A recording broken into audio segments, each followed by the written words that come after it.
Hello, hi. So I'm going to. Oh, I should call. I don't know if I even called this something.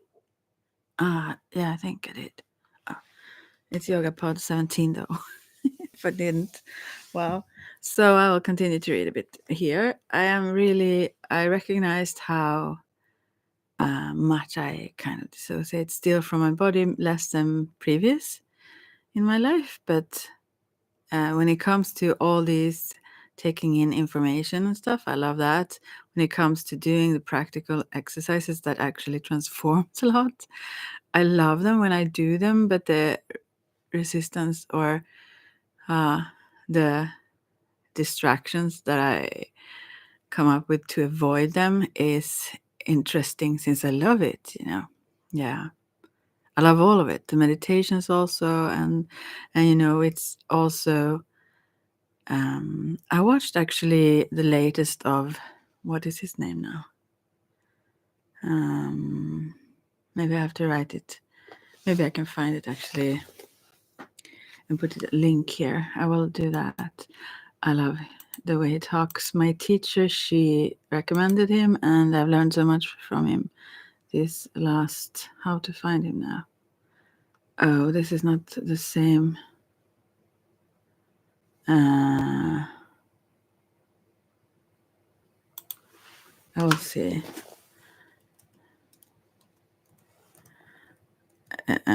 No. I think how sort of his. There are many who have the similar names. So okay, I will have to do it later. But actually, he also recommended a book I think I would need to read by. I think her name was Valerie Kaur, and my yogic name is Tejpal Kaur, meaning the lover, a lioness, friend of God kind of thing. I think. Yeah, Tejpal Kaur. That I got from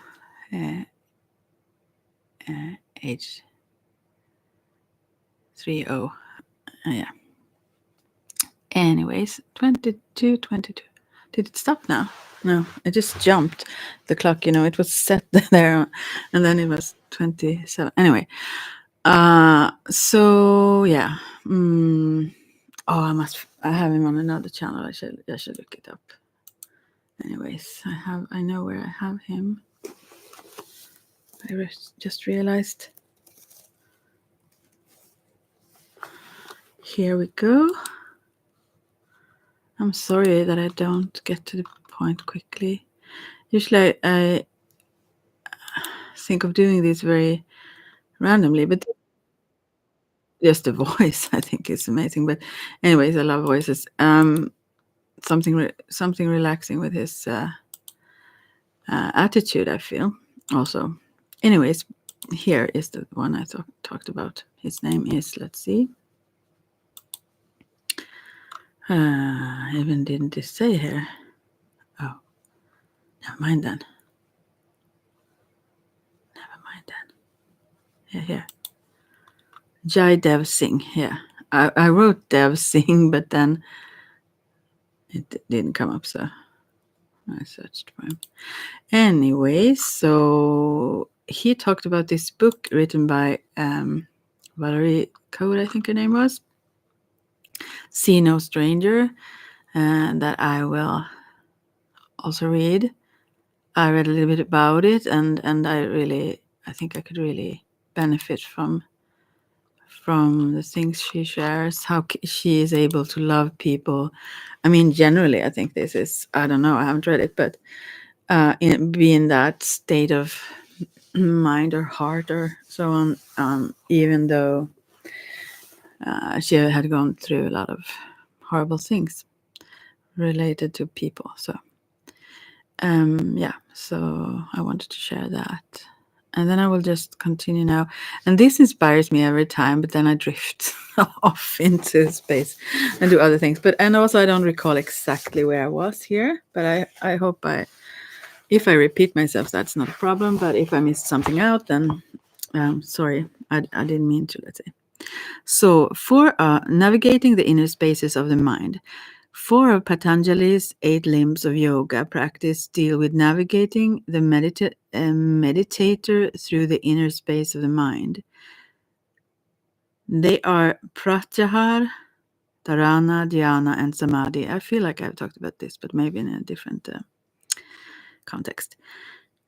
In Kundalini Yoga, we recognize the integrative nature of these states.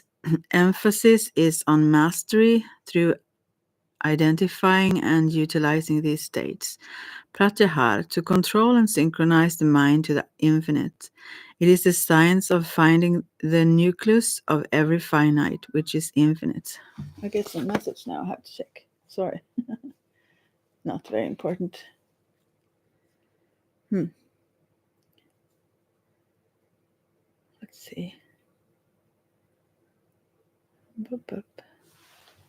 I'm sorry, I'll go back to that. What? Oh. It's my brother.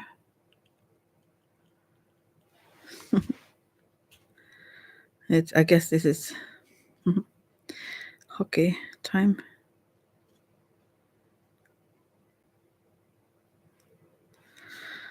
So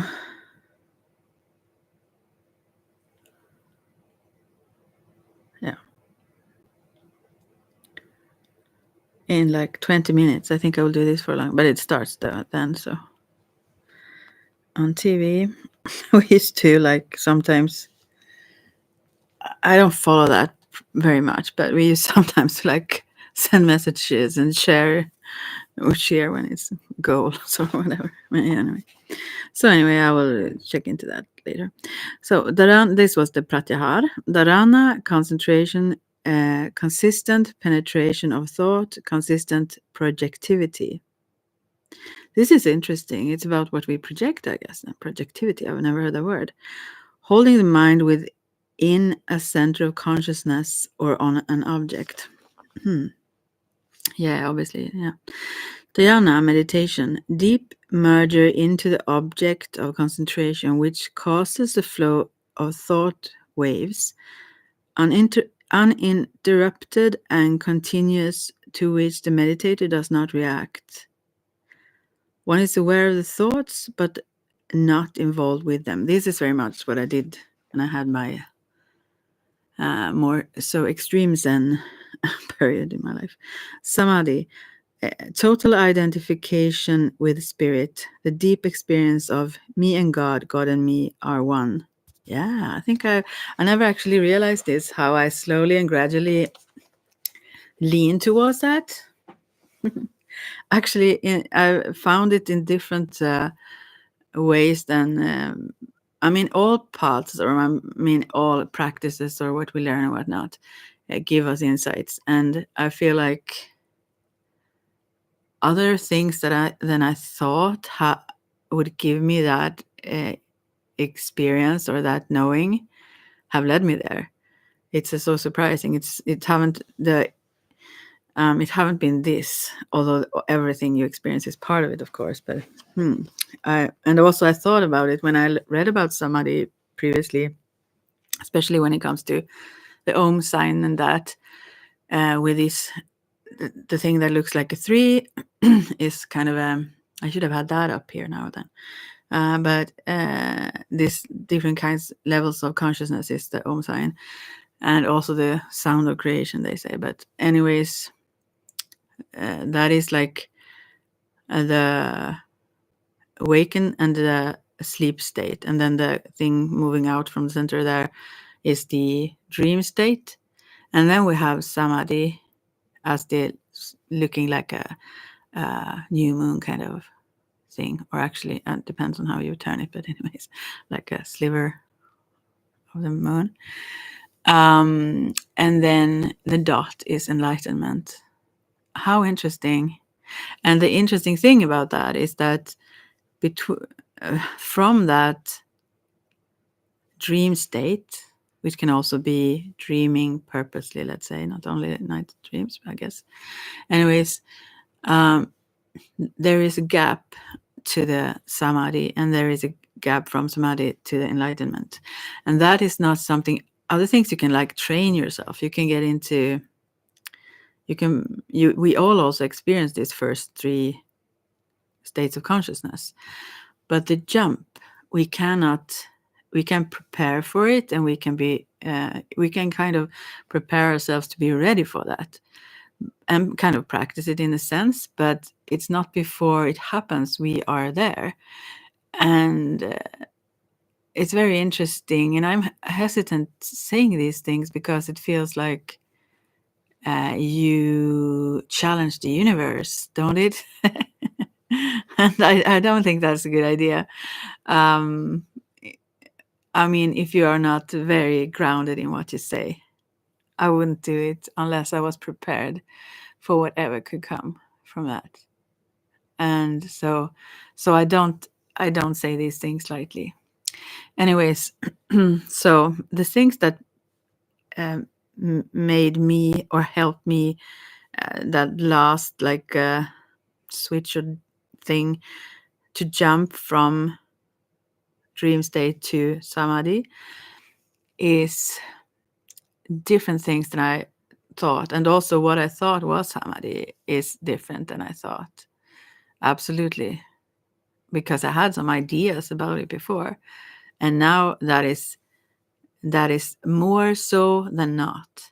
And I guess what is the jump to enlightenment in my mind then, my idea of it, let's say, that is when you are constantly in that state, when you never forget, when you never fall back into oblivion, but into ignorance, like, and and I sway back and forth, as we have to do before. I don't know. I haven't heard about anyone getting there and staying there, like first. I mean, I think you can. I think you can get so aware, like Buddha, so that you will be so connected in that nothingness, as they say sometimes.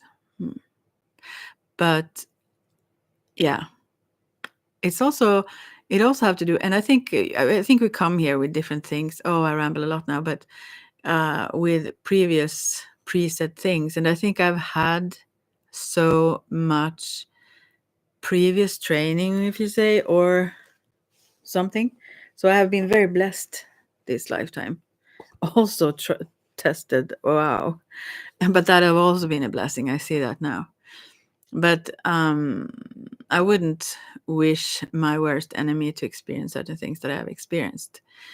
But if I had any worst enemy, of course they are only me, but yeah.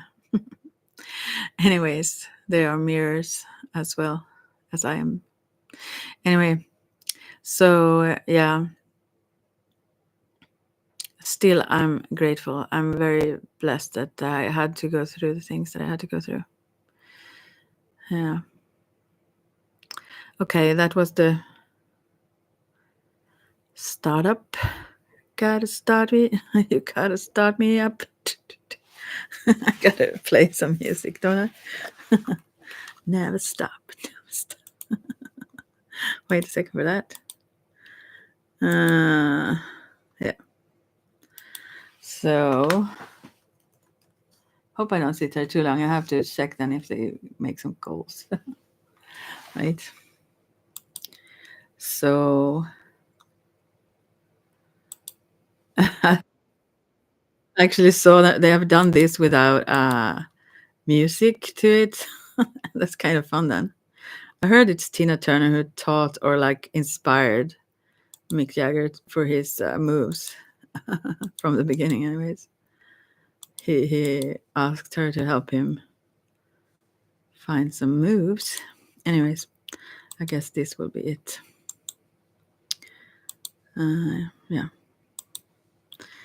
Yeah. So I guess I'm not hacked everywhere all the time. No one is here. How surprising. Anyway, so yeah. When I read it now, I mean, the surprise. I mean, to me, it's a surprise to understand. Wow, I'm here. I didn't realize. And what Jai Dev Singh talked about in his this latest video, When he also have a whole Kundalini yoga class, which is awesome also, is about yoga as the power of choice. I think that's beautiful. When you get more aware, you can choose differently. Anyway, I won't keep chatting about that too much, but I must say that this was different than I thought it would be, and I never realized that the word samadhi is where I'm many times actually, wow, I'm wowing myself. But what I mean is that I think we are prepared. Let's say when we are born, I was for sure. I was so aware when I woke up here as a baby, let's say, or as a young kid. I remember things from I was 2 years old, and I was like, in many ways, very very quick, also, and in some other ways, quite slow. But yeah, but I always knew kind of my purpose. Yeah, I did. It was so solid and ingrained in me or something. I didn't want to and I couldn't avoid it really. And I have been showered with blessings. I mean, people have always given so much of this to me. And that's why I also do this publicly. Also because I find it boring to read. Not boring, but I can't really focus if I don't read out loud. And then I think I can share meanwhile. Those whom it's for will have the patience to listen if they want or need it, and others won't. So I don't think I do something wrong in that. And by the way, right now today, these Freemasons close by, it could be a private person's living in that, living in the same like sort of place. But there have been a lot of people walking by now. I wonder what's up. And I mean, I see when it's them, especially because then there used to be not so many young people in different, they have different clothes kind of things. So I wonder what's up. I'm curious. What is going on? Maybe it's some birthday or something else, but it's like many people of different ages going there. Yeah, I don't know. Anyways, moving on then. Benefits of meditation. Meditation is the process of controlling and transcending the waves of the mind, allowing the flow of radiance from the soul. Meditation is for everyone. It uses the inherent self-sensory system, the mind and the body. Through the use of refined patterns, meditation creates a communication between you and your mind, and between your mind and your body. Meditations which use mantra mantra work on the upper palate of the mouth, which controls the autonomic system and the impulsations of the old brain and limbic systems. This goes so hand in hand also with the medicine wheel and with everything else that I've done. I know everything. It's fantastic when that fits so very well, everything you have touched, let's say. Meditation develops the neutral, and also natural, I guess. Meditative mind takes us from a finite to an infinite perception of reality by connecting us to the clarity of the soul, promotes a sense of well-being, inner peace, stability, and calm, develops the intuition, releases reactions and unconscious habits, subconscious fears, and blocks. Yeah, it's dark over there. And builds the spontaneous and intuitive link to awareness itself. Encourages mastery over transforming emotion to devotion. Oh, beautiful. And also about this being inspired and joy and all that. Oh, someone is in here. Hi. Cool. Promotes the ability to focus energy, enhancing effectiveness and efficiency. Promotes clarity of mind, mental awareness, and the ability to be present. Resolves core issues of stress-producing patterns, developing the frontal lobe of the forehead, which controls your personality.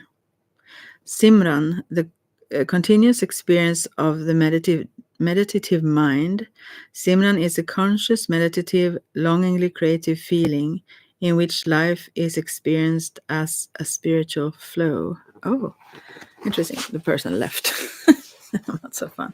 But I heard a lot about this the other day also. I won't go into all that, but I watched his name is Fredrik Lindström. He is on TV or so on a lot, but he had this show called well, what was it now?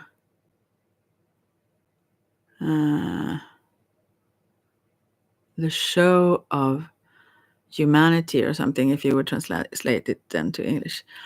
Anyways, he talked about these different parts of our brain. I used to talk about this in Ayurveda. No, not Ayurveda. In the medicine wheel as well as the whole pattern back, how much needed to happen and the ancestry and all that. But yeah, anyway, he talked about it a little bit differently, but it was still very fun. And also, yeah, many fun things I thought it was. But anyway, this was yesterday, just that I heard it. But nothing is a coincidence. Okay, meditation, simple process. From a lecture by Yogi Bhajan, 21st of February 1978, when I was 8 years old.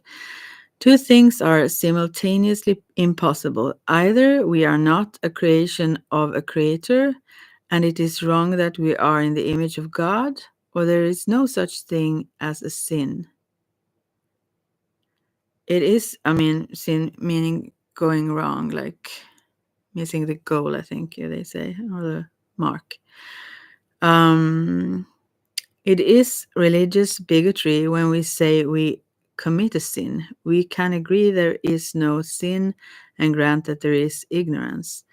Some know more and some know less. Yeah, that is what I think, actually. I think you cannot purposely, if you understand more, you wouldn't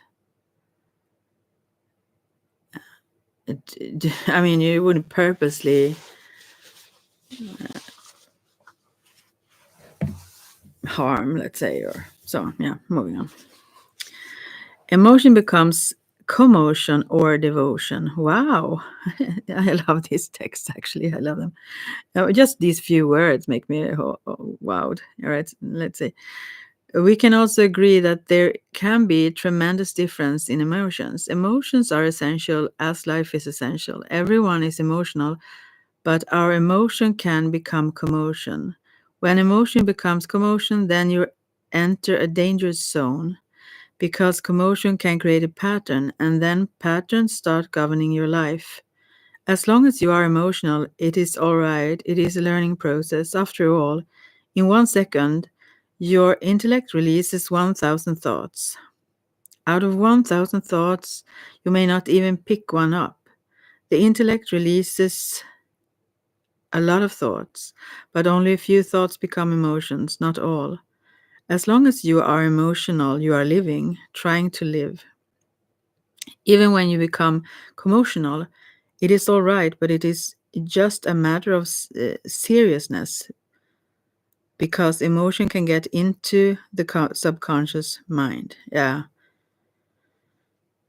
Emotion can have two options. Either it becomes devotion or commotion. I love this. If it becomes devotion and enters the subconscious mind, there is no pain. Wow. Wow. How can you not love this? Wow. Emotion can have two options. Either it becomes devotion or commotion. If it becomes devotion and enters the subconscious mind, there is no pain. There is no sadness. There is no sacrifice, which is not easily done. It is a kind of bewitchment of mind in which one is totally possessed. He is happy with what he is doing. His world is his own. His destination is his own, and he shall make it. That is the devotional part. But suppose instead of devotion, that emotion becomes commotion. and enters the subconscious mind, then there is a problem. Then you have a pattern, a style of life, and then the pattern will govern you. Yeah, don't we know this, right? Oh, I got so warm. I have to like drop the. It's very cold out. Tomorrow it will be like 20 degrees Celsius less. I mean, more, let's say. It will be 0 then. And now it's like 20 or something. Yeah. But it got warm now. Here. Okay. Meditation is the art of breaking habits. Oh, I need to meditate every day now, apparently. Some habits. Yeah. To purify the mind and to take care of day-to-day things. Yeah, I so much love this. These commotions become our pattern. We call them habits. First we create a habit, then the habit creates us. Beautiful, like, right? There is hardly any person who doesn't get into a habit. And it's very difficult to break a habit. If there is a wrong habit, we have a lot of trouble. Life becomes unhappy. Don't think that in the past people were saints and now we are devils. That's not true. And also another thing, when it comes to Kundalini yoga and that, when they used to talk, if you know this, they used to talk about 30, 60 or 90 days to do a same exercise. And so that's just because that transform. I think it takes 40 days maybe is the first, actually, not 30. 40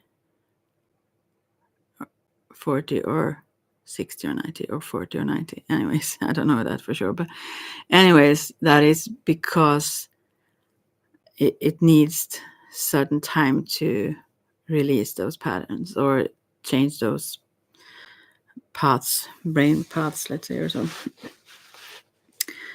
You don't live as adults. You want to test all the resources of your childhood. I have analyzed people.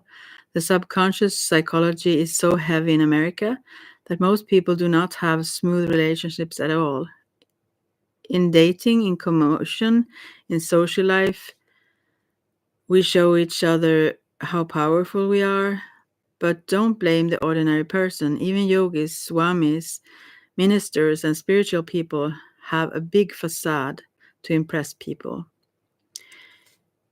In our life, there is one great weakness. We want to impress others. It is this salesmanship in our very genes that make us want to convince each other we are great. Had we taken the attitude that we would show how great we are through actions, our life would be very smooth and happy. Yeah. We have not learned to win each other over through actions. We believe that through logic and reason, through arguments, we can convince each other and get away with our weaknesses. But the problem is, those weaknesses will show up one day or the other. Or if there are lies, for example, and some people will see through it or feel through it, not at least if you're intuitive. Everyone is, but yeah. When I came to America at first, I was not aware of the American traditions. I was so simple, and I wanted to be very simple. But I was surprised that a lot of promoters came to me. We want to promote you. After all, I knew English and I knew the word promotion. I sat down and I thought, well, I'm a yogi. How can this guy promote me more than that? What can he do for me? I talked to some people. They said, we can spread you in the United States. We can set up a corporation, $12 billion, $15 billion, as much as you ask. I said, and then what? I heard all their proposals, sorry, very peacefully and nicely. And then I sat back and I said, my God, this is what they think all spiritual my God, this is what they think a spiritual man is. That was phase 1. You can't learn anything with ego. You can't know things because of consciously. No. You can't know things because of curiosity. Can you not, though? I don't know. I think You can learn a whole lot through both, but anyway. At least that you are on the wrong path sometimes. Yeah. The pain. Learning won't come to you until you keep yourself pure enough that you can receive it well. Yeah. You can know a lot, you can talk a lot, but when it comes to learning, you should be ready to receive. Then somebody will be ready to give to you. Wow. And I think probably I've been quite receptive then. I've gotten a lot, and I still do all the time. The desire to know the unknown. In the spiritual realm, ego has no place, diamonds have no place, and small houses have no place.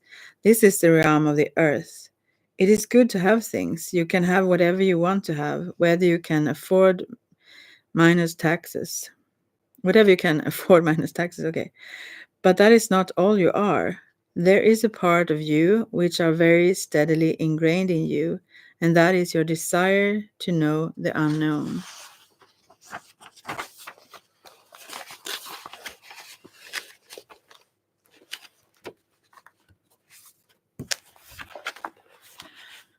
Sometimes you wonder, what is the unknown of you? Look at yourself. You have no claws, no strong nails. As a human being, you have no defense mechanism. Have you been made defenseless? No. Your defenses lies in your intuition. If you can intuitively know what is going to happen, then you will not enter the sequence and not end up with the consequences. That is all the defense you have.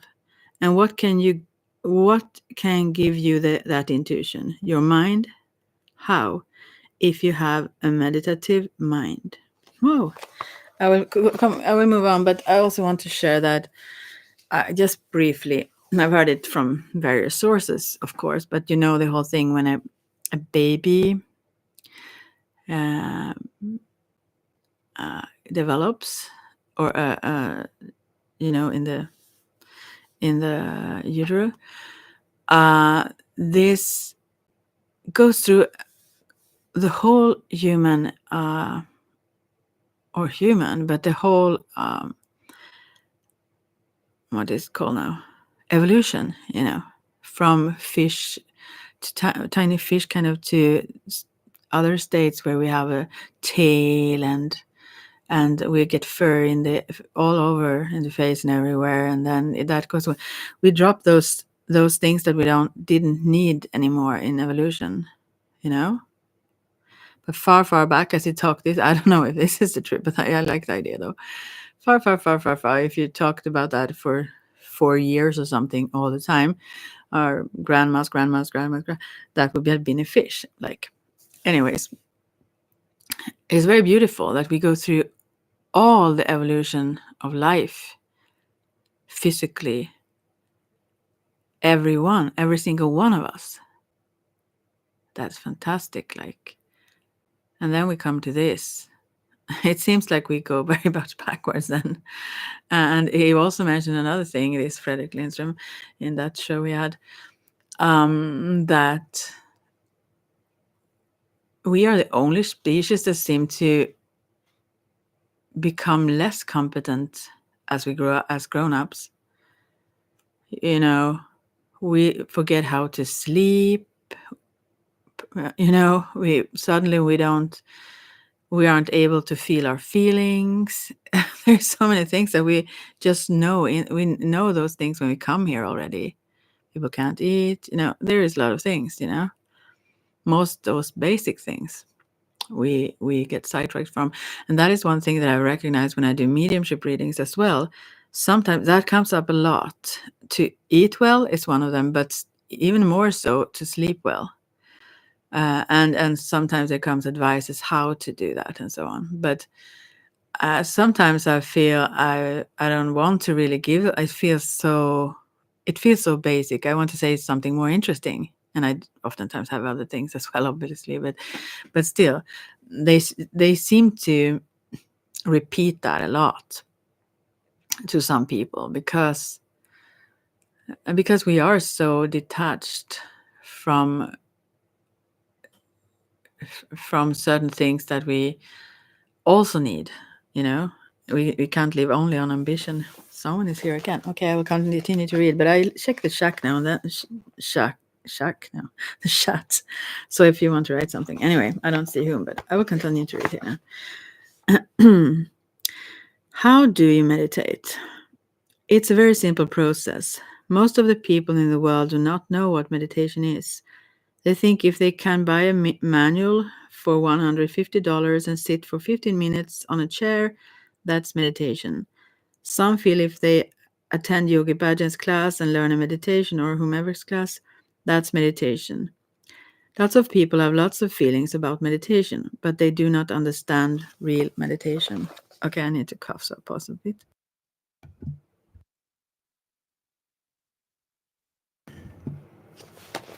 So, okay, moving on. That person left too. Meditation is a process. When the dawn comes, the sun power, the ray energy is more scattered, and the mind is not controllable. At any time which is peaceful, the best is early morning time before the dawn. You'll be surprised that in a couple of minutes, a lot of thoughts will start coming to you. Those thoughts which you do not want to touch, the X-rayed thoughts. X-rated, not X-rated. X-rated, yeah, you X them out. The ugly, angry thoughts, all those kinds of thoughts.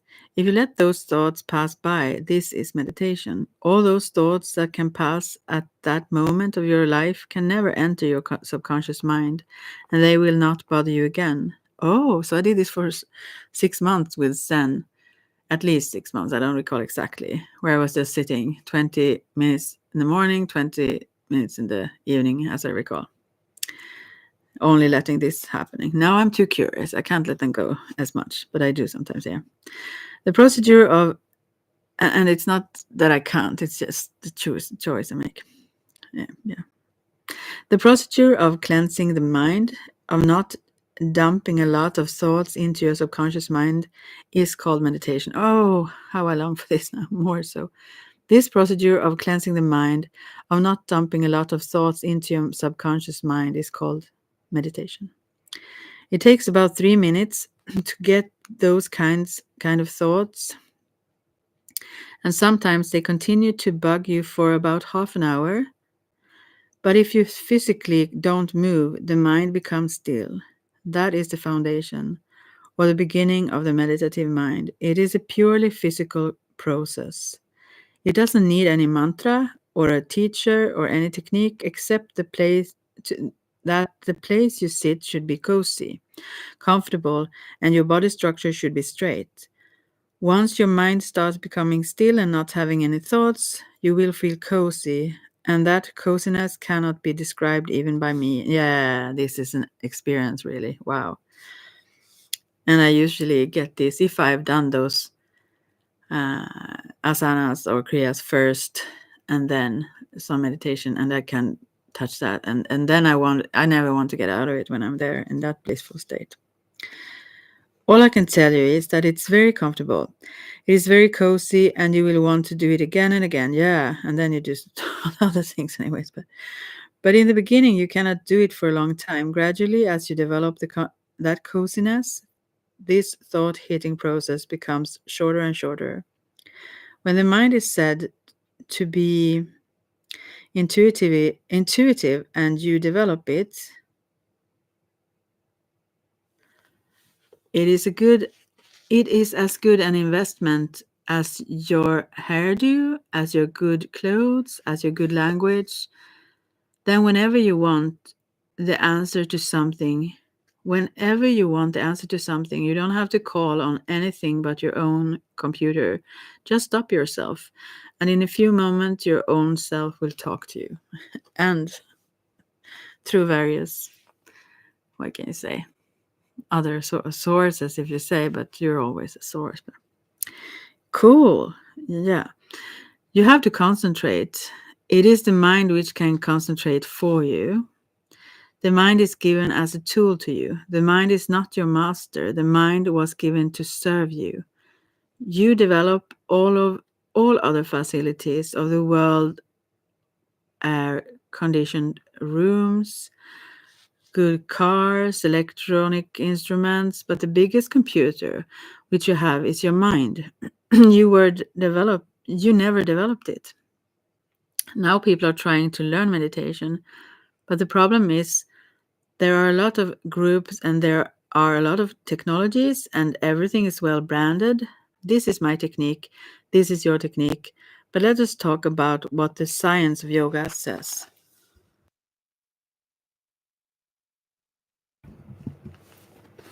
Okay.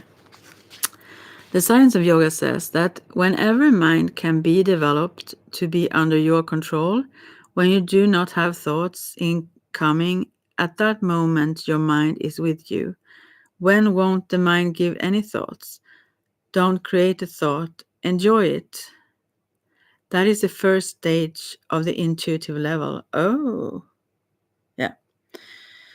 First, the mind should be empty and you should enjoy it. It is cozy and you can hang in there with that cozy mind for a while, but you'll not be in a position to hang in there for a long time.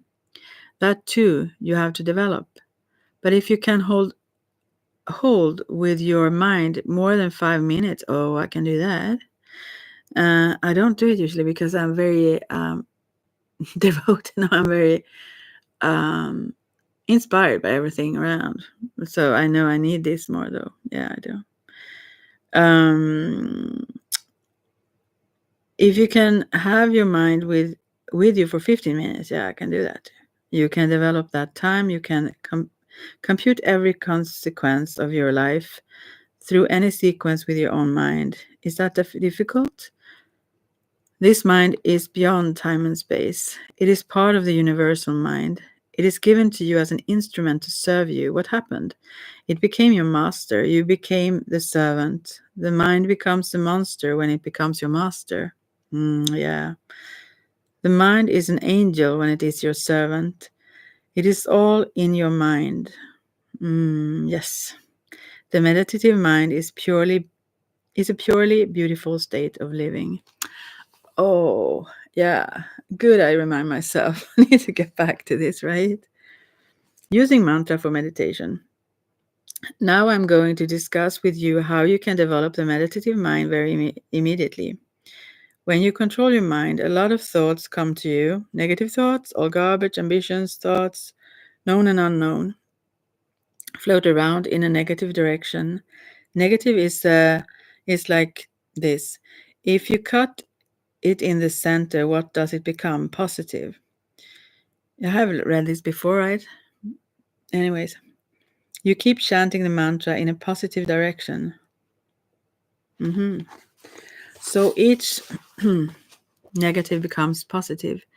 Within 108 seconds of that moment you achieve, you can see your own soul. After that, you will become intuitive and will never be in trouble.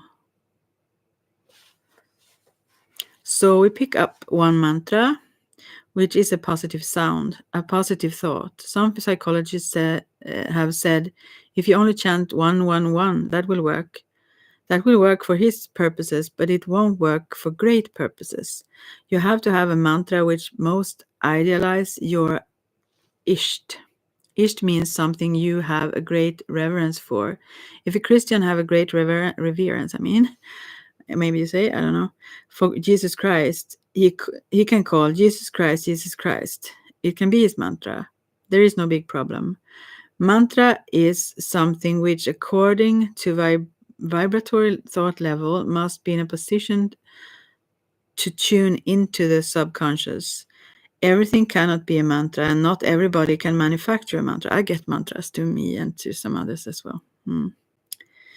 Yeah, I haven't worked with that very, very much, but sometimes I also get mudras sometimes to people. So anyway, I wish I would work with these things more. So I have that as an intent now, aspiration to do. Okay. But if the word can be tuned in at the thought level basis into the subconscious, and it is the highest word of reverence for that person. That is the best mantra for the person. If that mantra is also repeated when those thoughts hit you, the minus becomes plus. In other words, we chant to make things positive and gain profit easily. It is to cut the time.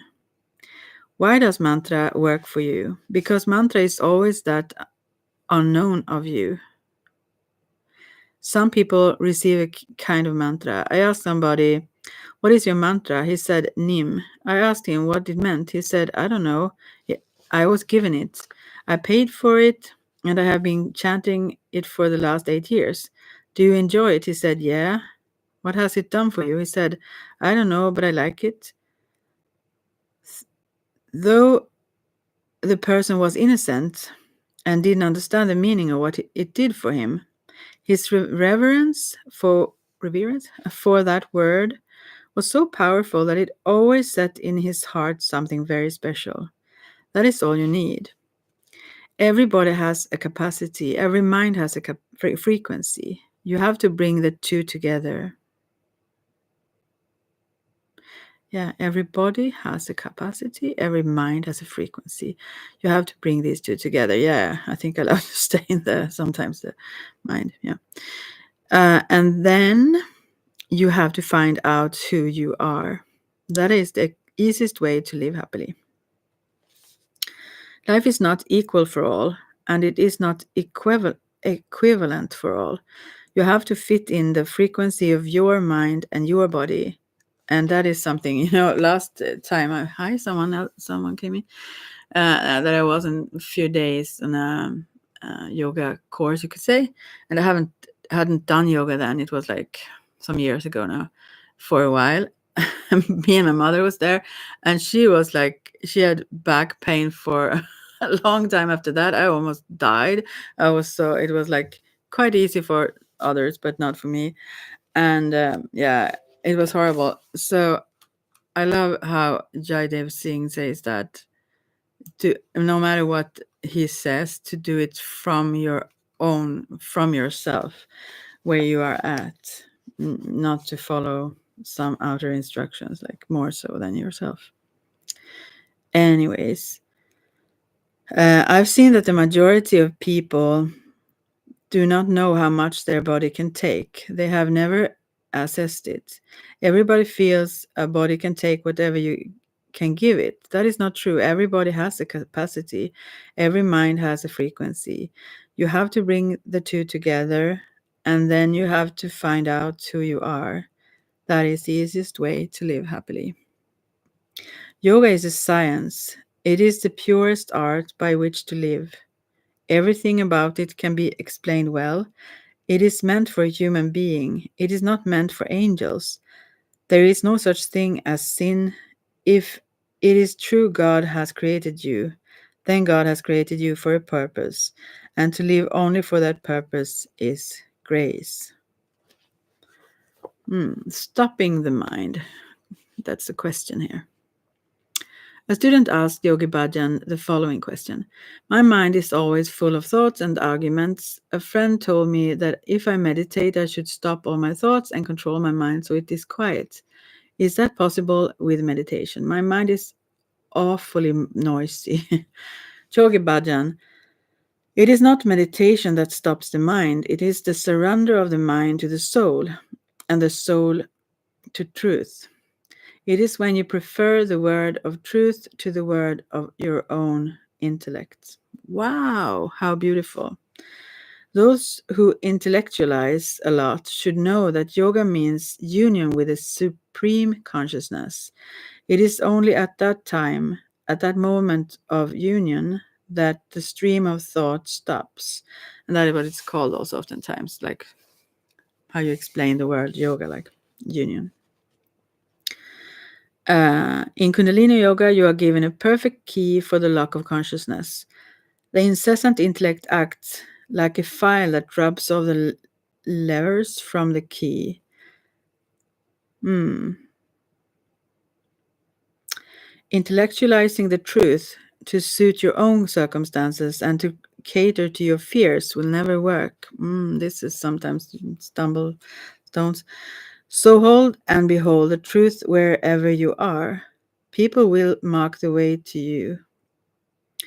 No person is superior or inferior to another in this potential. When you earn the vision and character one person will want to see what you behold. When you earn the vision and character, one person will want to see what you behold. They will want to use those eyes, and another will not. In both cases, your mind will be peaceful in the service of the infinite. Beautiful. And also, I think just the other day, I don't like so much diagnosis. I appreciate them if anyone is helped by those. I think they are more detrimental, though, to many, and also to those who are outside of those, then, for example, myself. So my mind is oftentimes all over the place, also. So when I talk to someone, his kids have been diagnosed with ADHD. And my way of thinking and acting is similar to his in certain ways. He just said, "Oh, ADHD. That's a lot like in a sweet and fun way. It's not like bad intent." But at the same time, I mean, all these people that are throwing away this stuff. They have tested, and it's not that I'm proud that I don't have or anything. It's nothing like that. It's just that there is something off when that is something you can throw at people just randomly if you see some things that you imagine fit some things,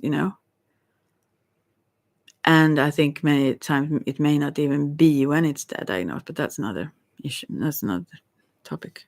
Oh, butter, are you butter, or you retracted your message and left, so I didn't see it, so I'm so sorry.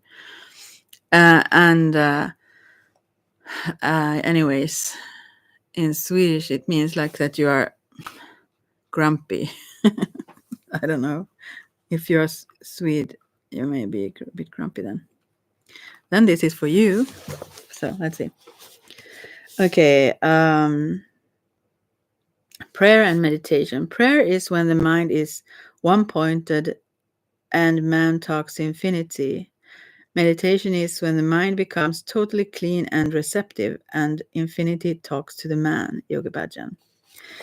In either case, you can become aware of who you are. And that is when you project, like, I would say, yeah, I won't say witchcraft in a positive way, though. Let's see. Moving on. Pratyahar comes then, and it's a little long text, so I think I will just start meditating more frequently now and then come back to these. There is so much about meditation that is so beautiful. Wow. I really look forward to getting to this, but I think I won't now because I will check the hockey. Oh, someone is here. Do you want me to continue when you're here? Maybe I'll continue a bit then. Pratyahar. Many, many thousands of years ago, and I will check the comment section if you want to comment something, but it may take a while before I check because I read here. So many, many thousands of years ago, the sages sat down and divided the science of yoga into 8 different aspects. I would like to talk to you about one part. It is called Pratyahar. Pratyahar is a secret science to reach God.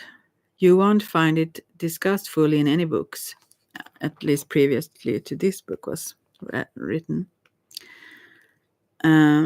All they say is Pratyahar means to contract. Oh, contract what?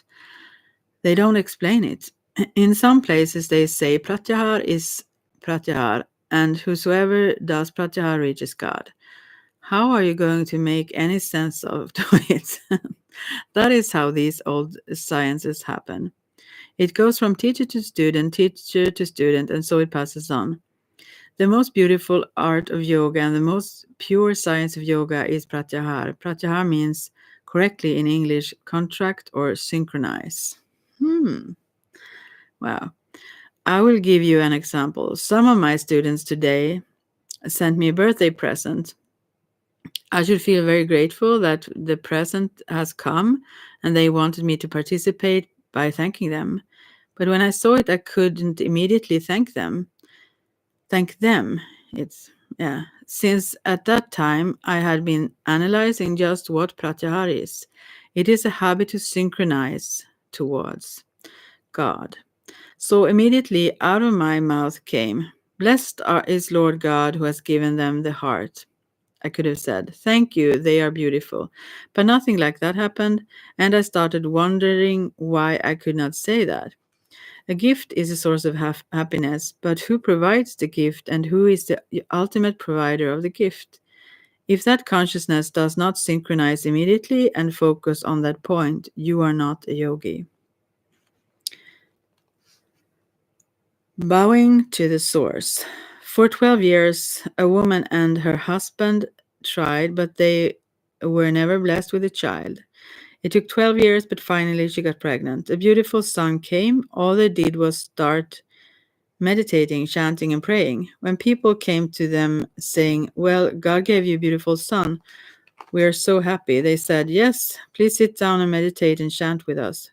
For 40 days, I saw nothing but kirtan, chanting, and music outside that house. They were so happy they would request of everybody, please, if you really love us, please join with us. Please, praise the Lord, praise the Lord. That is called pratyahar. Under any time, space, and circumstance, under any pressure, depression, or oppression, you do not forget the Infinite One.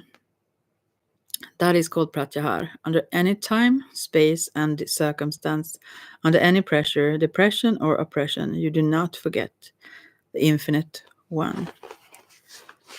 Pratyahar is also called the science of dedicated devotion. It is not simple devotion. Simple devotion is, thank you, God. That's simple devotion. But it is also dedication, because when anything comes, you say, thank you, God, for making me thank you. It is of a very high caliber. It is a very simple process for getting away from sensuality and sexuality when they bring you to the earth. Thank God for the earth, and thank God, and then God won't let you go down the tube. It is the power of the word of God that you are not limited. Yeah, not the ego that means. Yeah. The moment you are unlimited, you cannot fall apart. You will only fall apart because of ego. You can't fall apart because of God. Ego confines you to limits, and your spirit then gets inflated.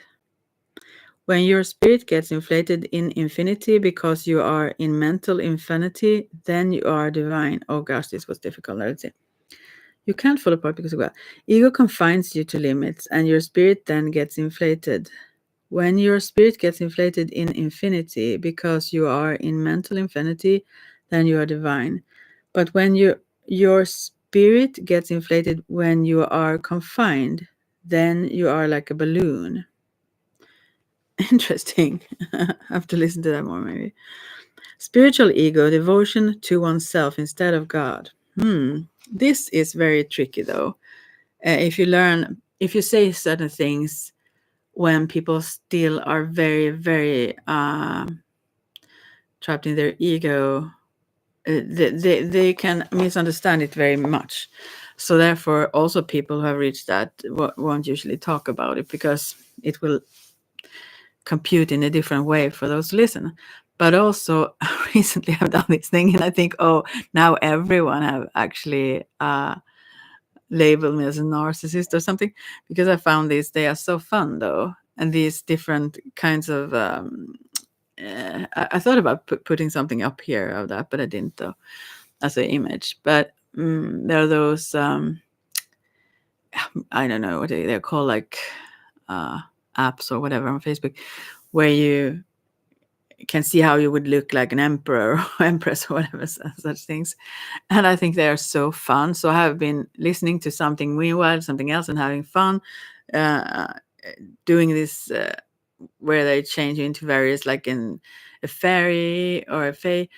or something else, and the cowgirl that is, but yeah, stuff, and it's so fun. And then I have also not only that, because I have no shame apparently, so I've posted these on my mediumship page like crazy, all the things, like and it has mermaid as well and something, and it's like my eyes and so on. I mean, it's like they they mix it with my face kind of thing. Yeah, and I have had so fun. Not only fun, because I also see sometimes in those images I can suddenly get swift like remembrance from certain lifetimes. So it's almost like they come as when it comes to all this synchronicity and things. I mean, some people have done that, other people have done that.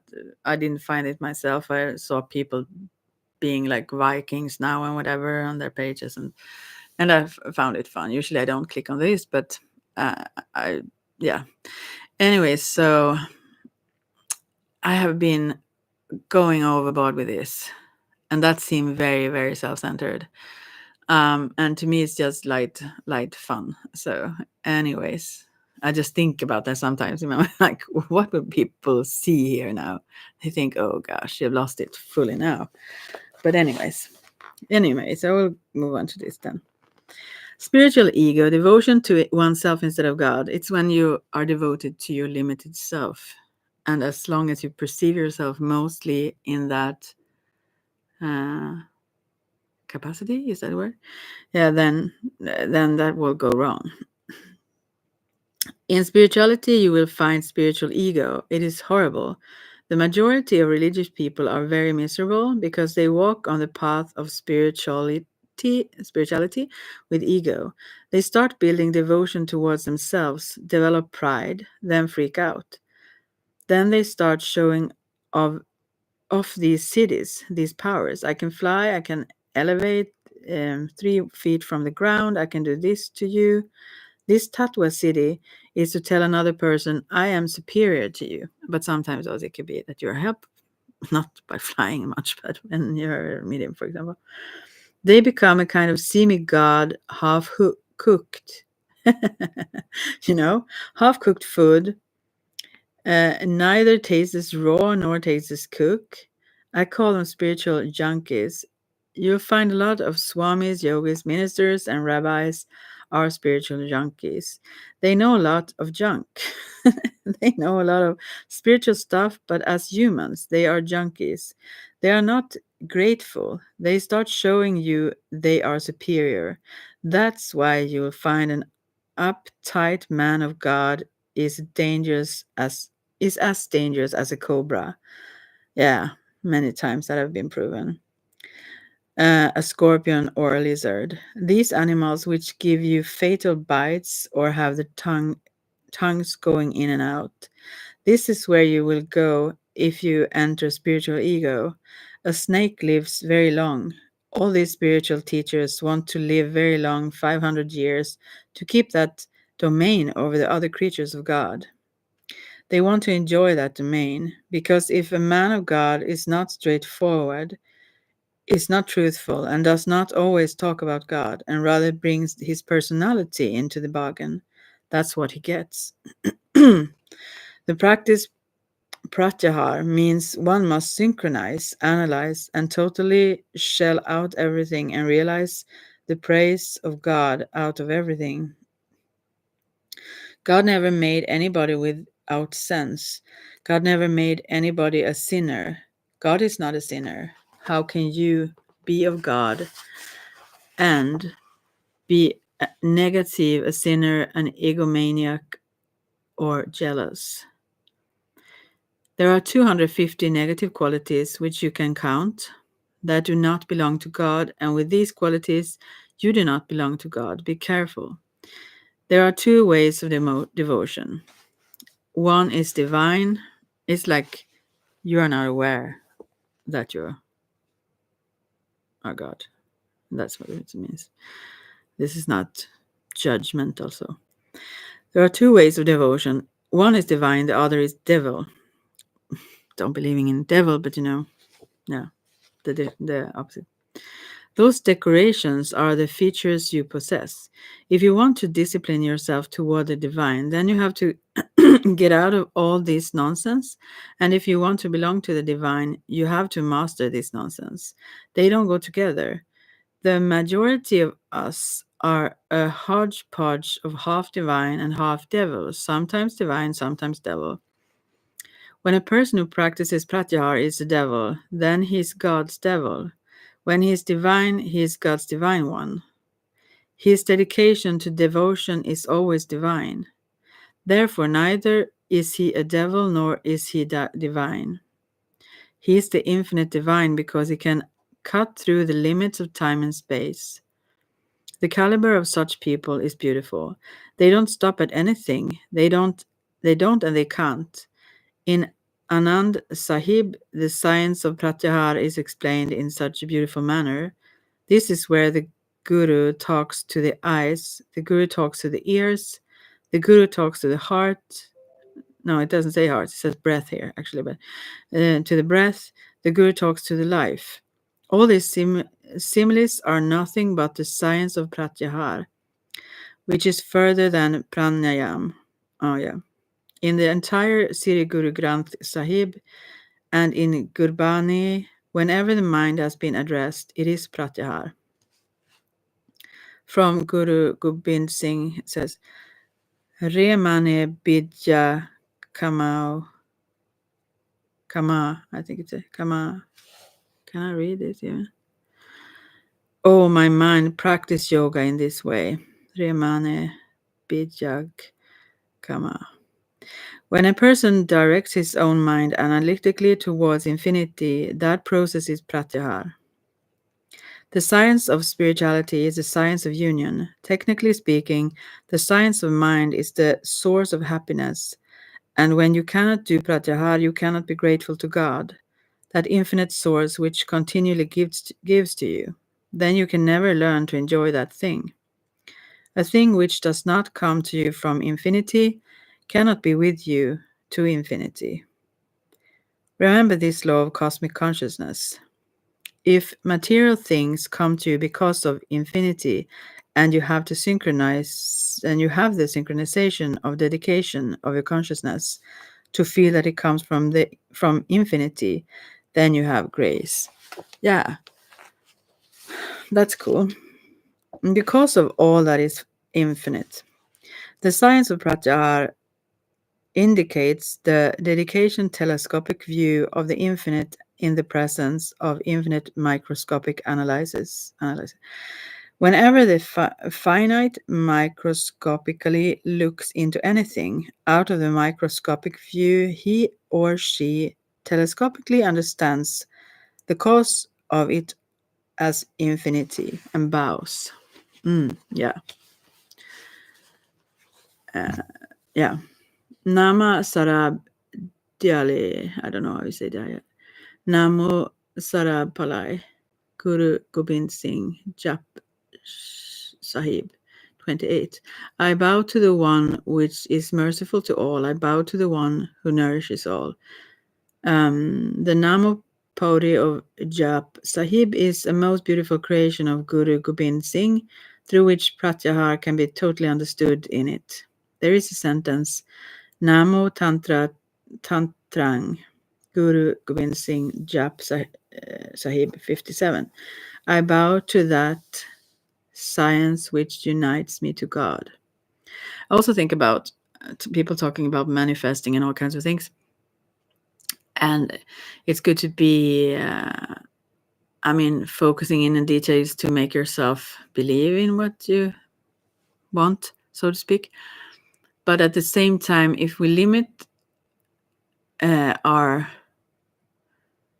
visions to, if we say how everything will come, if we want to be happy, and we say, oh, it can only come through this narrow person, this narrow situation, or money, if you want that, whatever, then we work from our limited ego space. And the universe, let's say, which we also are, but have much greater consciousness that we cannot comprehend all at once as humans. Maybe Buddha can, but yeah. Anyway, so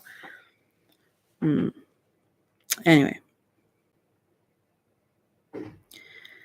The exact meaning of the word tantra here can be understood by looking at a woven cloth. There is a length and there is a breadth. I mean, breadth, you say maybe. It's wideness and length. The length is called Tana, the breadth is called Peta. Tantra deals with the longitude and latitude of the entire cosmos. Tantra is a science of unison, which teaches from the multison to the unison through the longitude and latitude of the entire cosmos. Big words, yeah. I want to educate you so that you may really understand what Guru Gobind Singh and all the gurus gave to you as a science. I'm afraid that this weakness on the part of some Indians when they talk to you in diplomatic cleverness. What does it say? And in your frankness and directness, you can innocently be trapped by their approach. I don't know what he talks about here, though. But I remember in Amritsar, somebody started discussing with me. Well, how do we know if they are Sikhs or not? I said, well, I'll show you whether they are Sikhs or not. I said, Bhai Daya Singh, come. This Sardarji is an Indian-born Sikh. Sit down with him in Padma Asana, lotus pose, and both chant Vaheguru together for 2.5 hours without stopping. I said, okay, Sardarji, sit down with him and tune in. After exactly 40 minutes, the man fainted. At that time, Bhai Daya Singh was not very old. He was only 16.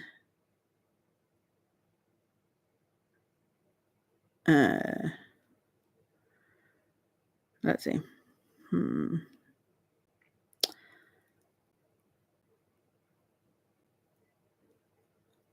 Okay, let's see. The practice pratyahar means one must synchronize, analyze, and totally shell out everything and realize the praise of God out of everything. Yeah. Can't a person spend 1/10 of his time praising God with a single syllable word which represents infinity? You do not understand one thing. You do not want to relate to your consciousness. You are not going to be judged after death. You are being judged now. Your caliber, your consciousness, your behavior, your environment, your projection, your standard, your facility of faith, everything is the totality of you. You are being computerized for everything. Therefore, it is required of you that this automatic computer screens you in every activity and totally keeps your record. Therefore, you must answer for everything you... Yeah, this is long. Everything you... But I understand. You do, and answer to your own consciousness. Don't answer to me or anyone else. Nobody will judge you at the time of death but your own consciousness. When Buddha was given those mushrooms, he knew they were poison. But he also knew that they came as prasad, a blessing, from prayer. He took it. He died. Perfect. Guru Arjan Dev could have compromised. He never compromised. Men of infinity are men of God. No, they are God themselves in the finite shell of human. Yeah, that is it. Samadhi. They don't compromise. Infinity shall never compromise because infinity is a living truth experienced through finite man. That is called divine. So, the science of pratyahar is an analytical, standardized mental state of consciousness in which you analytically understand that the very depth of source of any existence coming towards you or going away from you, the cause of all causes, is infinity. Can you tell me what is the greatest gift on this earth? Breath, prana. The first gift is the breath. The second gift is the spiritual teacher. But these two gifts are caused only by what? Explain it to me. The grace of God, good prasad, God's will. It is also pratyahar when you cause or intend to cause a cause. You are told what the consequences or effects will be, and so you can have total or infinite understanding. I'm trying to let you know that this universe is an electromagnetic field. It has longitude and latitude of magnetic wavelengths. This cosmic universe is very communicative. It talks, and in its talking, all personalities are built or marred. I don't know. Therefore, always speak very carefully, consciously, knowing that shall mean knowing what that shall mean unto infinity. Remember, the word is God, and God is the word. You are what your words are. I think this subject is very scientific. I should not teach you more than this at this time, except that to say that infinity produces infinity. You cannot have any shortcomings if you meditate on infinity. Actually, it is the job of the spiritual teacher to tear you apart and show you infinity. That is the most rational thing he does. Yeah, that is what I also do in medicine wheel and such. It is like a car mechanic. He tears it apart, hangs it around, corrects it, cleans it up, and gives it to you. How will you use it is your problem. A spiritual teacher is a workshop of creative infinity. When you come in that garbage, that's what happens to you. That is what you sometimes are not happy to. That's why you sometimes are not happy to come, because all you know is the mechanic workshop, uniform language and tools, chisels, hammers, screwdrivers, and everything get all over you, and you do not know why the world you came. You know what I mean? Some come only for tuning, some come because of serious accident. The language of Pratyahar. The dialogue of the finite and the infinite becomes one when you merge with infinity. It changes the language, it changes the scope, it changes the desire field, it changes every electromagnetic approach and frequency right away. I have met some people who have that frequency. I have talked to them and they don't talk scriptures. I tell you something. Let's see. Okay. I'll tell you something. Once I came home from college and I met my grandpa. He received me and all he said was, "Blessed is this blessed time. God must be very present that he has given me the opportunity to see my grandson in a very joyful and divine way." I looked around. I said, "Have I turned into an angel?" I moved my hands and arms up and down as if they were wings. He knew that I am very humorous, so he asked, "Why are you so he asked, "You are finding your wings?" I said, "Yes, Grandpa, I am just trying to look at myself. Perhaps my wings have grown and you might have seen them." He said, "Yes, your radiance is so excellent. I am seeing the very excellence of His grace through you and your presence. Come on, sit down, let us talk." Can you believe this language? Just an ordinary meeting with a grandchild. That is all. It is not that you have to sing slokas, take out the Rig Vedas, or always quote the Bible to prove you are very religious. If you can talk like infinity, live like infinity, feel like infinity, and deal like infinity, then you become a living infinity. But first you have to totally synchronize Pratyahar.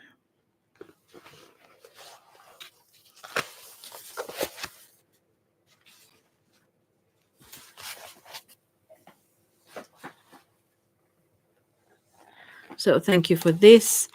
And I love that these are not only words to me, and if they are to you, I hope they will sink in. I like as seeds or something, and that they will grow your understanding of who you are.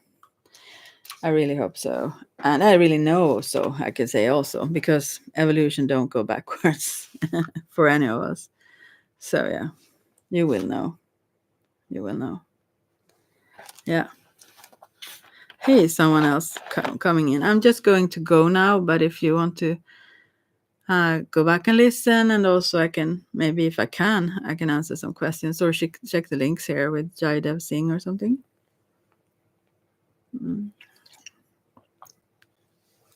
I've been here for 1 hour and 20 minutes, and now I can see if there is any hockey left.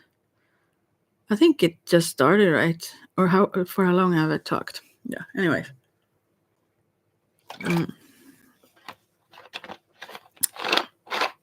And send text to my bro every time they make goal or something.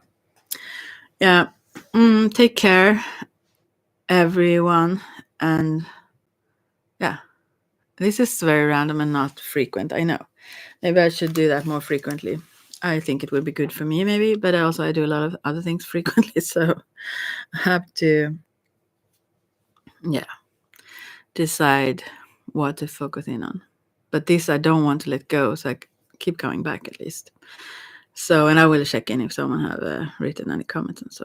Take care, everyone. So, talk later.